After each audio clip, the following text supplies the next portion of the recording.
Hello students, how are you? I hope you are well. So now let's come begin our journey with brain root jelly bean journey in social study. Today we are going to discuss one chapter from history class 6th. Okay, now let's come to the chapter. So today what we are going to discuss, the name of the chapter is timeline and sources of history. Means now we are going to discuss a chapter that is from the history, and in this we learn how history are helpful to study the past. हम देखते हैं कि कैसे sources ने हमें help किया history को आगे पढ़ने के लिए. Right now come to the next. So next what we are going to discuss. इस चैप्टर में हम क्या क्या पढ़ेंगे. How do we learn about the past. Past को हम कैसे जानते हैं, कैसे समझते हैं और वो हमारे लिए इंपॉर्टेंट क्यों होता है. अ टाइमलाइन मीन्स कैसे हमारे लिए वो चीज़ें टाइम के थ्रू एक इंपॉर्टेंट रोल प्ले करती हैं. How is time measure in the history. अब जैसे हम बोलते हैं आज कल परसों, फिर आपने देखा होगा कि हिस्ट्री में कार्बन डेटिंग्स वगैरह होती हैं जिसके थ्रू हम करते हैं मेजर कि ये प्रोडक्ट कितने पुराना है, कितने टाइम पुराना है. Next what are the sources of history. Means किन चीज़ों की वजह से, किसके माध्यम से हम हिस्ट्री को यानी इतिहास को पढ़ते हैं. The beginning of human history. कहाँ से ह्यूमन हिस्ट्री यानी मानव की शुरुआत होती है, कहाँ से मानव के पुराने तत्व मिलते हैं, वो सब हम इसमें डिस्कस करेंगे. The first crop. राइट, कहाँ पे सबसे पहले खेती चीज़ें शुरू हुई. Let's begin our journey. So how do we learn past. कैसे हम पास्ट को स्टडी करते हैं. Studying history not only essential but it helps us to understand our past also. ये हमारे आज के नहीं बट पुरानी चीज़ों को भी स्टडी करने में हेल्प करता है. अगर हिस्ट्री की हम पढ़ते क्यों हैं, जस्ट बिकॉज कि हमें अपना पास्ट पता चले और हम किस जगह स्टैंड करते थे. As you know that earth has a very long history. हमें सब पता है कि अर्थ 3000 बिलियंस पुरानी के आसपास है ये. The study of earth is very fascinating. Many people study the history of the earth. Some of them are trained to uncover the secrets buried beneath the earth surface and help us to learn about its past and also the past. So अब हमारी जो history है पता है कि uncovered है, secrets, बहुत सारे सीक्रेट्स देखने को मिलते हैं. आप देखते होगे कि कहीं पे खुदाई कभी हुई, कहीं पे मानव कंकाल मिलते हैं, कहीं पे पुरानी चीज़ें मिलती हैं. वो सब हमें मदद करती हैं इतिहास को जानने में. Geologist study the physical feature of the earth including soil, stones, hills, mountain, reverse, oceans. Means geologist क्या है. मीन्स जो हमें अर्थ के ऊपरी चीज़ों को पढ़ने में, देखने में हमें हेल्प करता है. जैसे सॉइल को पढ़ते हैं, स्टोन्स को पढ़ते हैं, हिल्स को पढ़ते हैं, माउंटेन, इन सबको पढ़ के हमें क्या मिलता है. हमें पता चलता है कि पहले की हिस्ट्री और अब की में क्या डिफरेंस है. पहले कैसा था मौसम, पहले कैसे सॉइल्स होती थी, उन सब के थ्रू हमें इतिहास को जानने का मौका मिलता है. राइट जैसे ये व्यक्ति यहाँ पर लावा को स्टडी कर रहे हैं, भाई इसमें क्या क्या मिनरल्स हैं, क्या क्या इसमें चीज़ें मिलती हैं. अभी आप देखोगे big bang theory 14 billion year ago ऐसा था, एक पूरा था. उसके बाद फिर हम देखते हैं कि इस तरीके से फॉर्मेशन क्या हो रही है, अर्थ का हो रहा है. ये धीरे धीरे हमें ऑर्गेनिज्म है इस चीज़ें. राइट ये देख रहे फिश आ रही हैं, फिर jelly fish, crocodile, reptiles, birds. उसके बाद 1.8 बिलियन ईयर इतना पुराना है हमारा इतिहास, जहाँ से हमारी ह्यूमन बीइंग की सिविलाइजेशन की शुरुआत होती है. फिर यहाँ पे देखो अलग अलग स्पीशीज हमें देखने को मिलते हैं. जैसे जैसे लाइफ आगे चलती चली जाती है उसमें हम देखते हैं कि चीज़ें बहुत एक्सप्लोरेबल होती हैं. जैसे जैसे लाइफ आगे बढ़ी, अर्थ पे बहुत सारी चीज़ें सामने आती चली गई. Now next palaeontologist explore the history of the life on earth through fossils. Living life forms from millions years ago. Fossils क्या होता है, कंकाल जो हमें अर्थ के अंदर दबे हुए उस तरह के मिलते हैं, तो उससे हमें हिस्ट्री को पढ़ने में आसानी मिलती है. जैसे एक ये पिक्चर है, इस पिक्चर में हमें देखने को मिल रहा है कि अर्थ के अंदर से जो एक बहुत साल पुराना कंकाल ये देखने को मिला है, इसको हम स्टडी करेंगे, कार्बन डेटिंग करेंगे, फिर पता चलेगा कि ये जो जीव है जिसका स्केलेटन है ये कितने साल, कितने वर्ष पुराना है. Anthropologist human society. जब हम ह्यूमन कल्चर के बारे में जानते हैं, ह्यूमन्स बीइंग के बारे में जानते हैं, इंसानों के बारे में जानते हैं कुछ, तो उसको बोलते हैं anthropologist. Right culture examining their evolution from the ancient time to the present. अब पुराने टाइम से और अब में क्या डिफरेंसेस हैं, ह्यूमन बीइंग पहले कैसे थे अब कैसे हैं. राइट उसके बारे में हमें इससे पता चलता है. Next archaeologist investigate past by excavating and analyzing remains left behind the human, animal, plants such as tools, bones and teeth. Means investigation करते हैं किसके बारे में, एक्सकवेटिंग। सो इन्वेस्टिगेटिंग पास बाय एक्सकवेटिंग मीन्स हमें खुदाई करके जो मिल रहा है ये सब चीजें हमें मिलती हैं, राइट। एनिमल्स का हो गया, ह्यूमन बींग्स का हो गया, प्लांट्स का हो गया, टूल्स, ये सब को जब हम इन्वेस्टिगेट करते हैं, स्टडी करते हैं, उसको क्या बोलते हैं, archaeologist. Those person who are investigating that things they are called the archaeologist. Very good. How is time measure in history. अब टाइम को हम कैसे मेजर करते हैं, आज की डेट में हमारे पास वॉच होता है, हमने उससे मेजर कर दिया 1 घंटे 2 घंटे इस तरह। पहले कैसे मेजर, फिर आज हमने डेटिंग हमारे पास होते हैं कि ये इतने साल पुराना है, पहले भी तो होता होगा। Now come to the next one. Different culture and society around the world have their own method of measuring time. सबके पास अलग अलग मेथड होता है टाइम मेजर करने का। पुराने टाइम में आपने देखा होगा लोग सूरज को देखकर उसकी जो परछाई होती थी उससे पता करते थे, राइट। आज की डेट में हमारे पास तो वॉचेस हैं। In many cases, major events such as birth of an important figure or the beginning of the ruler's regime had marked the beginning of the new era, right? पुराने time में जैसे जो राजा का जन्म हुआ, जैसे जीसस क्राइस्ट है, right, उनके हम BC और CE का हम डिफरेंस करते हैं, राइट। वैसे ही हम अलग अलग राजाओं के फॉर्मेशन में उसको मेजर करते हैं। In modern time, the Georgian calendar is use globally to measure the time. आज की डेट में जिस कैलेंडर को हम लोग, जो हमारे घर के अंदर में कैलेंडर होता है जिसमें हम बोलते हैं कि 31 दिसंबर हमारा लास्ट डे होता है ईयर का, 1 जनवरी 1 होता है, तो वो कौन सा कैलेंडर है, उसको बोलते हैं ग्रीगोरियन कैलेंडर। क्या कहते हैं, Gregorian calendar. For calculating the date of festival and other auspicious event some calendars such as Hindu, Muslim, Jews, Chinese etcetera. अब हर एक, जैसे हमारे हिंदुइज्म है या मुस्लिम है या ज्यूज है, वो सबकी ने अपने अपने कैलेंडर्स को बना रखा है अपने कल्चर के हिसाब से, अपने इवेंट्स के हिसाब से। होली, दिवाली, दशहरा, रामनवमी, जब देखते ईद हो गया, 25 दिसंबर हो गया, ये सब क्या, ये सब ने अपने अपने बना रखे। क्यों, जस्ट सो दैट कि दे कैन नो कि उनका कब कौन सी चीजें इवेंट्स आती हैं, ठीक है। और एक कॉमन कैलेंडर कौन सा है, Gregorian calendar. Got it. are also used to calculate the dates of the festivals and the other auspicious event। तो उसको कैलकुलेट करने के लिए हम, जैसे हमारे हिंदूज कैलेंडर है, जब हमारे कोई दिवाली आती है, होली आती है, हमें कैसे पता चलता है, हमें पता चलता है अपने कल्चर के कैलेंडर से, right. The concept of numbering years from the birth of Jesus Christ have also been based on the Gregorian calendar. तो जब हम जीसस क्राइस्ट के बर्थ की जब हम बात करते हैं तो कौन सा कैलेंडर है, Gregorian calendar. Years are counted forward from this point and mark as a AD, Anno Domini, जिसको हम बोलते हैं।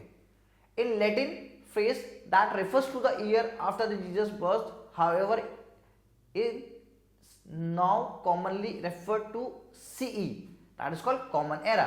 उनके birth के बाद का हम बोलते हैं Common Era। Years before the birth of the Jesus Christ are marked as BC, before Christ। Simple सी बात है, BC means before, तो before Christ मतलब उनके जन्म से पहले, and C after that, known as BC, before the common era। For example, 560 BCE is approximate the year of the birth of Gautam Buddha. तो हमने उनको गौतम बुद्धा की टर्म्स में अलग अलग डिनोट कर रखा है।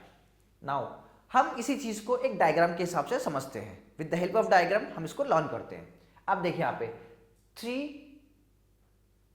Lakh BC, 40,000, 14,000, 12,000 BC, 10,000 BC, 8,000 BC, 6,000 BC, 4,000, 2,000। Then उसके बाद ये, यहां से हम अपना जर्नी आगे की तरफ स्टार्ट करते हैं। तो जीसस क्राइस्ट के बर्थ के बाद जो है उसको BC बोलते हैं, राइट, इस फॉर्मेशन में। अब देखो पहली बात, first example of rock art in the world. तो पहला रॉक आर्ट कहां मिलता है, कौन से ईयर में, 40,000 पुराना है। रॉक आर्ट मतलब पहली बार चट्टानों के ऊपर कुछ चित्रकारी करी गई, कितने साल पुराना है, 40,000 BC। और वो कौन सा एरा है, टाइम पीरियड है, आइस एज, जिसमें बस अर्थ पे खाली आइस फॉर्म मिलती है। लास्ट आइस एज कौन सा है, 12,000 BC, right.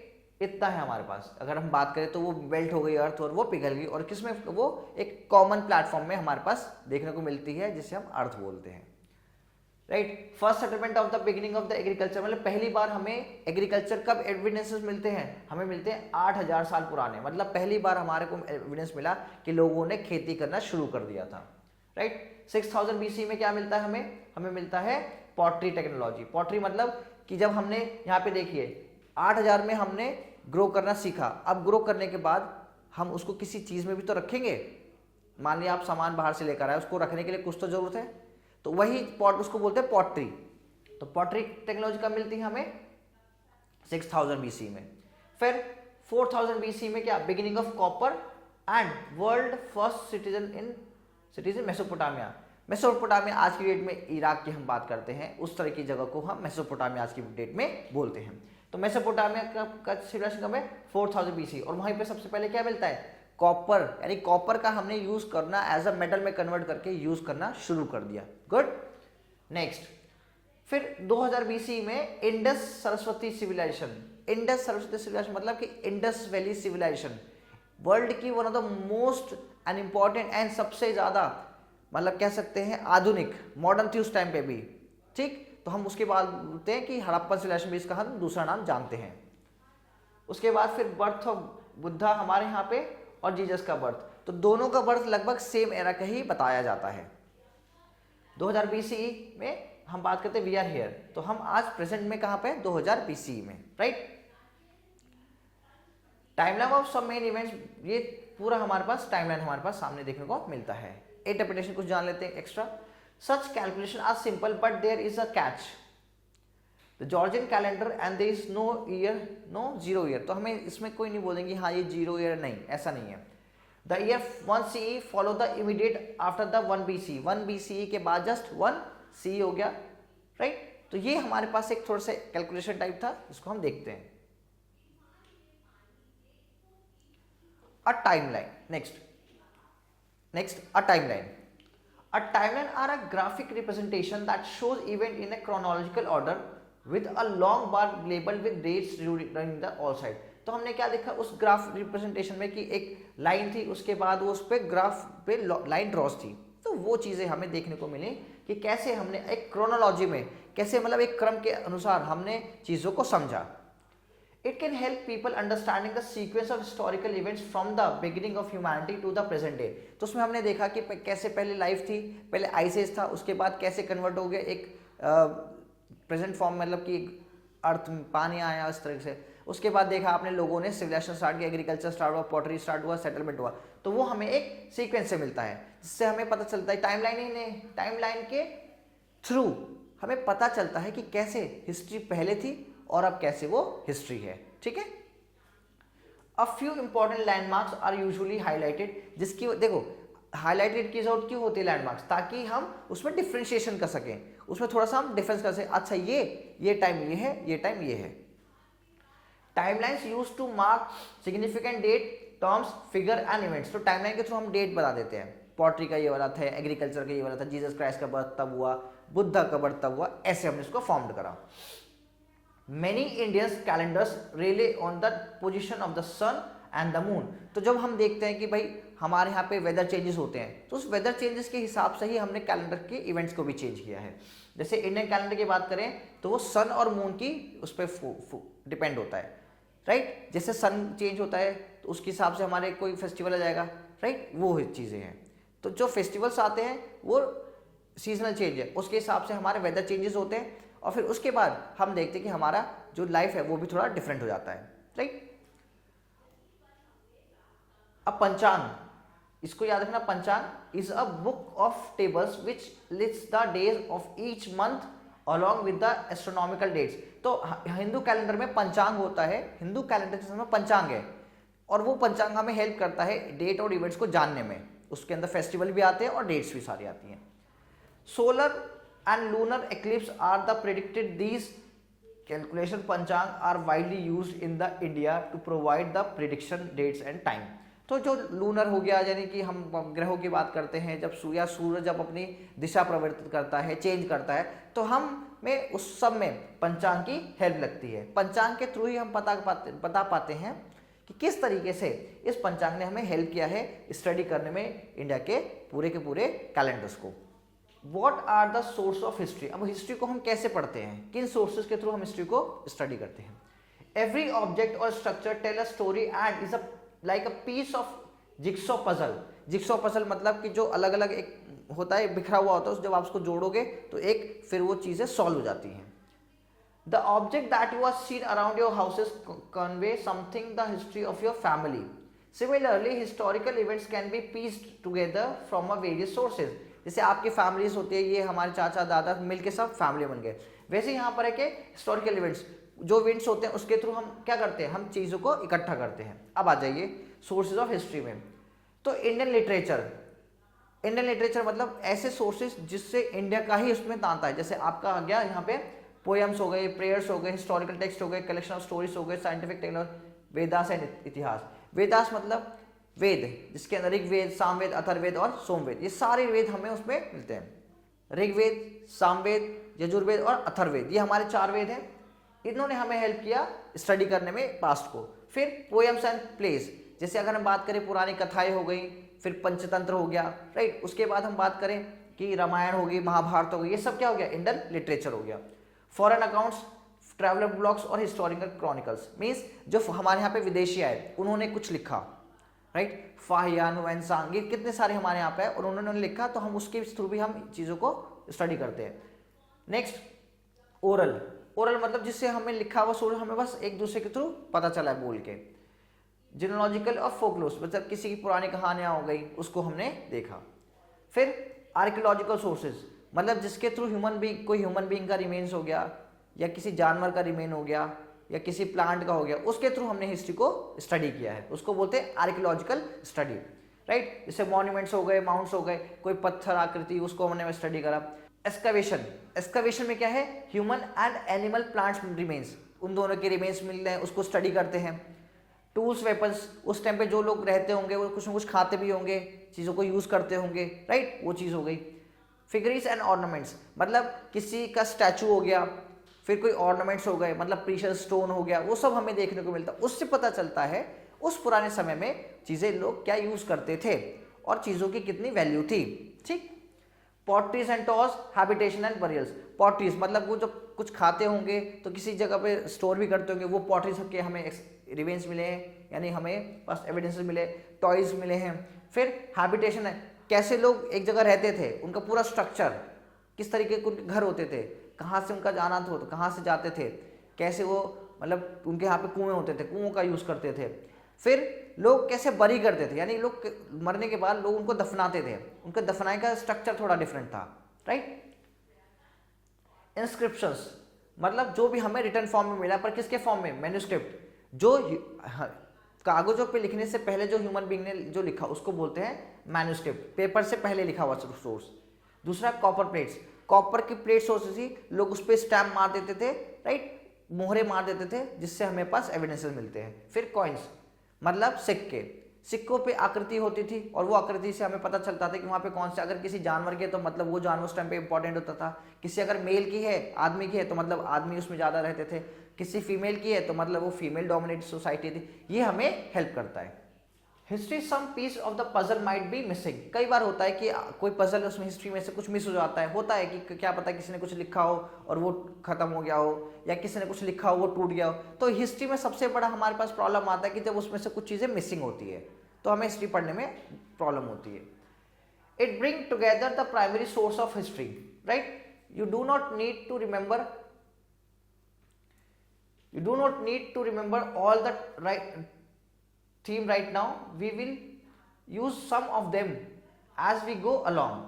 When historians study, say, a king or a queen 1500 years ago, an ancient monuments, a war or some items of trade, means कैसे हमें चलता है कि उस टाइम पे ट्रेड कैसा चलता था, कौन राजा था तो उसमें लड़ाइयाँ कैसी होती थी, वो सब हमें वहाँ देखने को मिलती हैं। They take great care to gather information from as many sources as they can find and consult. तो हमारा काम होता है कि हम जितना कंसल्ट करें, कैसे कंसल्ट करें, जो हमारे पास रिमेन्स मिले हैं उन्हें इकट्ठा करके। In which case they need to decide which source they can trust more, कि कौन से सोर्स पे हम ज़्यादा ट्रस्ट करें, तो जो हमसे रिलायबल लगती है हम उस पर ज़्यादा ट्रस्ट करते हैं। That is how they try to recreate the history of the period they are studying. तो हम उन्हीं सोर्सेज को इकट्ठा करते हैं, जो सबसे हमें सही लगता है उसको पढ़ते हैं, एंड देन हम फिर उसके ऊपर लिखना या बताना शुरू करते हैं। Who contribute to all these sources of the history? कौन contribute करता है, कैसे हम हिस्ट्री को फॉर्म करते हैं? Historians themselves, but also archaeologists, epigraphists, anthropologist, right. तो हिस्ट्री खाली एक व्यक्ति नहीं लिखता, उसके साथ साथ बहुत सारे लोग उसको हिस्ट्री में लिखने में मदद करते हैं सब, उसको क्या बोलते हैं, हिस्टोरियन। तो कौन कौन से हैं? फर्स्ट वन आर्कियोलॉजिस्ट, जो पुरानी चीजों को स्टडी करता है। एपिग्राफिस्ट, एक्सपर्ट ऑफ एंशिएंट स्क्रिप्ट, जैसे जो पुराना स्क्रिप्ट है उसको पढ़ने में, समझने में, जैसे वेद हो गए, ऋग्वेद हो गए, उनको पढ़ने में हमें हेल्प मिलती है। तो वो कौन थे? एपिग्राफिस्ट। एंथ्रोपोलॉजिस्ट, जो ह्यूमन सोसाइटी या ह्यूमन के कल्चर, यानी कि जैसे मैं और आप हैं, राइट, हमारे कल्चर के बारे में जो स्टडी करता है, जो पढ़ता है, हम क्या खाते हैं, क्या पीते हैं, उनको क्या बोलते हैं? We call it anthropologist. Next, अब इसमें हम लिटरेचर भी वो पढ़ेंगे, लैंग्वेज, सब कुछ उनके पास होता है, तो उनके पास इंफॉर्मेशन बहुत सारी होती है। In addition, in the last 50 years or so, scientists study have been contributing more and more to the reconstruction of the past। तो साइंटिफिक स्टडीज के थ्रू हम लोगों ने हेल्प किया है, साइंटिफिक स्टडी ने हमें हेल्प किया है हिस्ट्री को और अच्छे से जानने के लिए। तो साइंटिफिक स्टडीज क्या है? जैसे कार्बन डेटिंग करना, चीजों को और अच्छे से स्टडी करना, right. For example, studies of ancient climate, chemical studies of excavating materials and studies of the genetic of ancient people have provided fresh insight which supplement the more usual sources। तो वही, अब genetically है, कैसे कुछ हमें material मिले हैं, उन मटेरियल को हमने डेटिंग किया है, उसको फाइंड आउट किया है, कुछ हमारे पास केमिकल स्टडीज करी जिसके वजह हमें पता चला कि हाँ ये प्रोडक्ट इस चीज से बना था, राइट, इस टाइम पे बना था। And when the historian studies recent history which usually means the last or 3 centuries, 2 or 3 centuries, means हमें जब पता चलता है कि उसमें जब डिफरेंस होता है तो 2 से 3 सेंचुरी के आसपास ही होता है, इतना ज़्यादा नहीं होता। तो हमें हिस्ट्री के बहुत पास तक हम पहुंच चुके हैं कि हमें लगभग हम पता कर लेते हैं कि ये सम्मान इतने वर्ष पुराना है। Another source is newspaper। For the last few decades, electronic media, television and internet can also be consulted। तो आज की डेट में हमारे पास जैसे फॉर एग्जांपल कहीं कोई दूसरी जगह पे वो चीज़ें मिली हैं, राइट, अब वो इन्फॉर्मेशन जाती है एक पर्सन के पास कि भाई वहाँ पे ये चीज़ें हमें मिली है, तो वो लोग वहाँ पर जाके फिर रिसर्च करते हैं। न्यूज़पेपर, ये सब हमें हेल्प करते हैं हिस्ट्री को और स्टडी करने में। The beginning of human history, right, कैसे ह्यूमन हिस्ट्री शुरू होती है?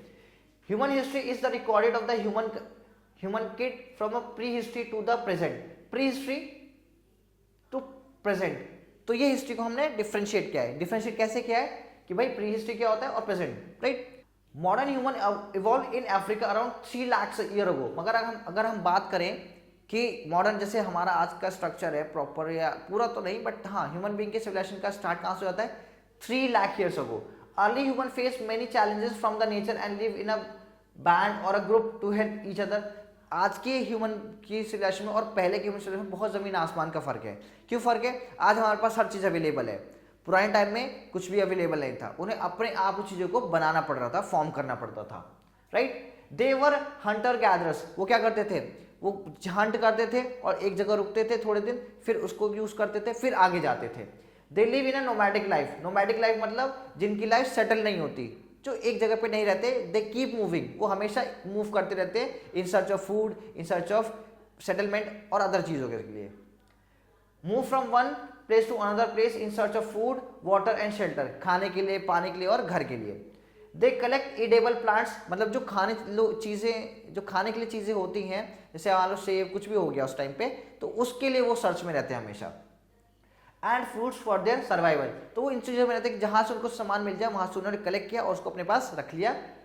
Are early ancestor also had certain believe about the natural elements and possibly also some notion of the after life. तो हमें यहाँ पे मिल रहा है कि हमें ये और चीज़ें मिलती है कि भाई पॉसिबल उनके पास चीज़ें प्रोडक्ट थी उस टाइम पे, इसलिए हमारे पास चीज़ें अवेलेबल मिल गई, राइट। तो इस तरीके से हम ह्यूमन बीइंग ने अपना सिविलाइजेशन स्टार्ट किया।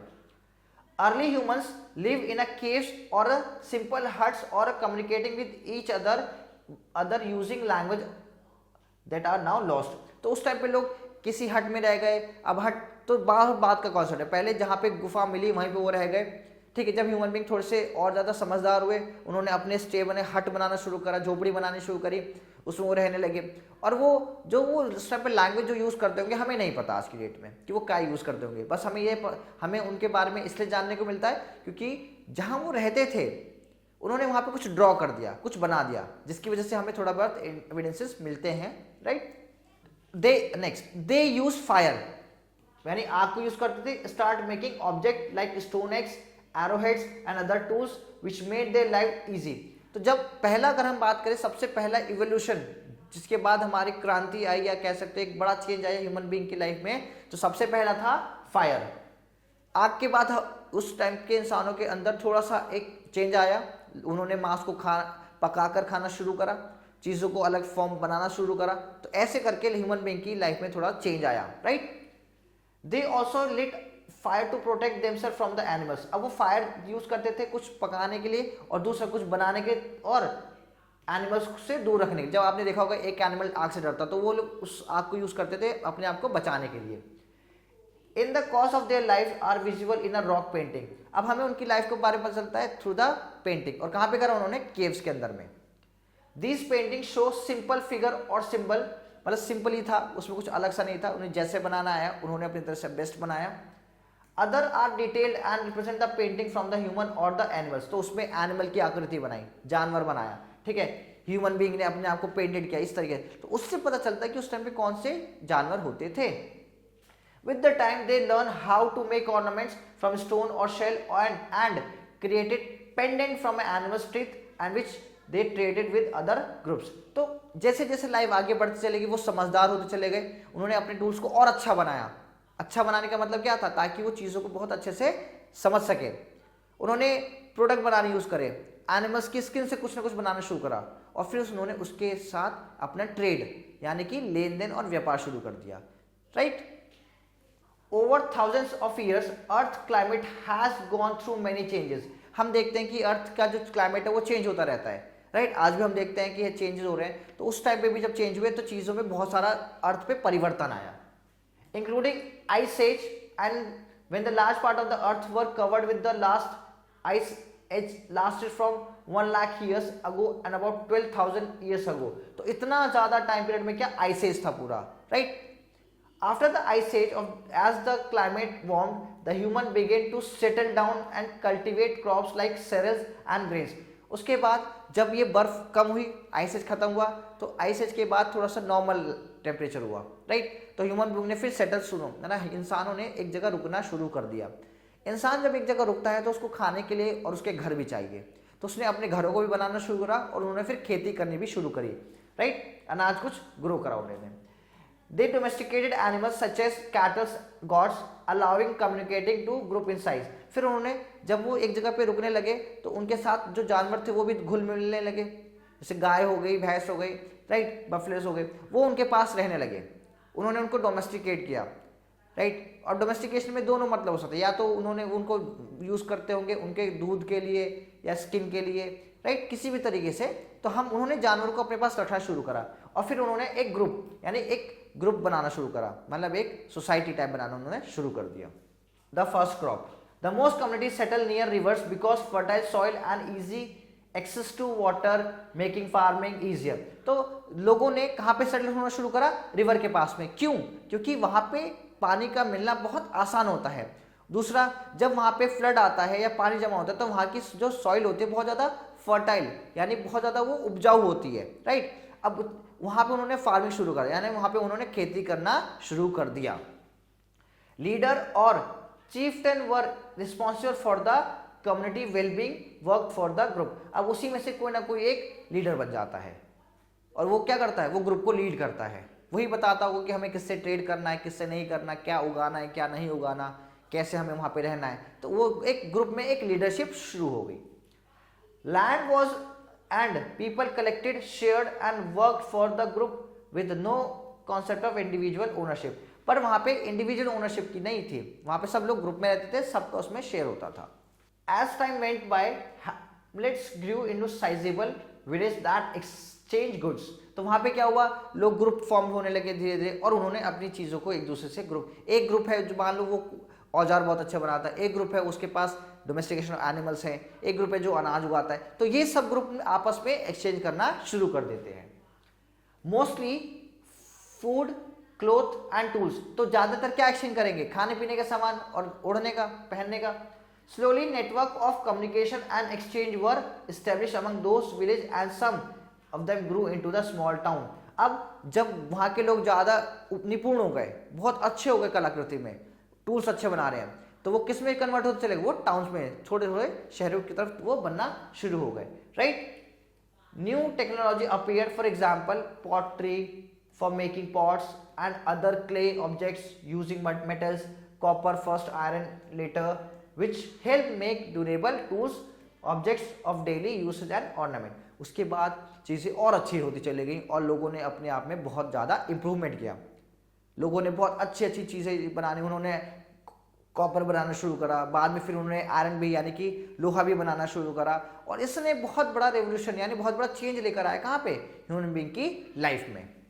Letter we study how this stage prepared for the emergence of what called civilization. और इसी चीज को हम क्या बोलते हैं? सिविलाइजेशन. मतलब जहां पे एक ह्यूमन सेटलमेंट देखने को मिलता है, इंसान वहां पे निवास करने लगते हैं, ग्रुप में रहने लगते हैं, और उनके पास जरूरत की सारी चीजें जब उपलब्ध होती हैं तो वो किस में कन्वर्ट हो जाता है? वो सिविलाइजेशन में. For now it is important to remember that this early progress of humanity had to face many challenges. तो ऐसा नहीं है कि बहुत आसान होगा, वहां पे रहने के बाद भी बहुत सारे चैलेंजेस यानी उन्हें बहुत सारी कठिनाइयों का सामना करना पड़ा होगा अपनी लाइफ को सेटल करने में. At some critical time, humanity could have almost disappeared as earlier species did. We will never know those early human to whose encourage and persistent own or existing today. हमें फिर उसके बाद ये है कि उसके बाद उनकी सिविलाइजेशन भी खत्म हो जाती है. हमें कुछ के एविडेंसेस मिलते हैं, कुछ के नहीं मिलते हैं, और कैसे उनकी लाइफ में इतना ज़्यादा चेंजेस हुआ और कैसे उनकी लाइफ खत्म भी होती है, इसके ज़्यादा एविडेंसेस हमें देखने को नहीं मिलते इतना. Catalogues, what are the basic.